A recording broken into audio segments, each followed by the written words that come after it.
Good morning, good afternoon, and good evening. This is Connor. And today I'm going to be covering a question I get from first-time home buyers, which is how much is a home going to cost as far as actually purchasing it? How much do I need for the down payment? How much do I need for closing costs? Are there any programs available that makes that down payment smaller? I'm going to cover all of that and a little bit more, so let's get into it. So the program available to first-time home buyers are the FHA loans. It stands for the Federal Housing Administration. Basically, it's a government entity that's trying to support people able to buy homes and make it a little bit more affordable. And so this program basically allows you to buy a home with only 3.5% down on the home. So that's 3.5%. So if we're talking about, let's say, a house that's $200,000, 3.5% is going to be $7,000. If we're talking about a $250,000 home, the 3.5% is going to be $8,750.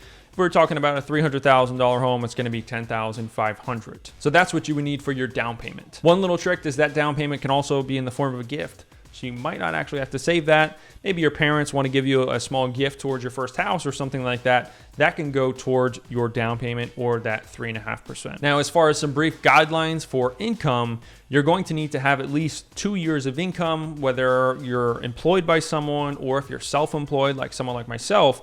I would need to show 2 years of income to the FHA so they can feel confident that I can actually afford the loan. The third part to that is going to be your credit score.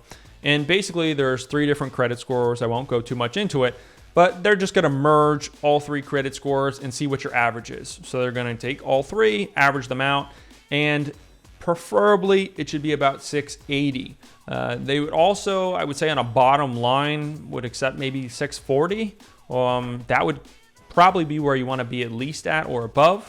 And so that's why it's super important for you to stay on top of your credit, because if you don't have good credit, it's going to be hard for you to get a loan. The last thing you can do if you need some more financial assistance with paying for, the down payment and closing costs and stuff like that, is you can ask the seller in your contract to go ahead and credit you, let's say, 1% of the purchase price or 2% of the purchase price towards your closing costs and prepaids.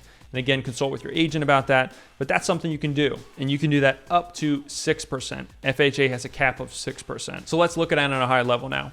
If you're looking to leverage the FHA program, you only have to put 3.5% down for your down payment. And part of that can be a gift from a third party, like a parent or something like that. You have to have at least 2 years of income, whether it's from an employer or from your own business if you're self-employed. You need to have a 680 credit score, preferably, or higher. Bottom floor level would be probably 640. They might consider that. You just might have to show additional proof of funds.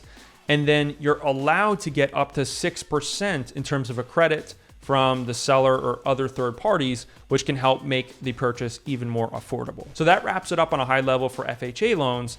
And then on the closing cost side, if we're talking about FHA loans, it's going to average about 3%. So you're going to want to budget 3.5% for the down payment, 3% for the closing costs.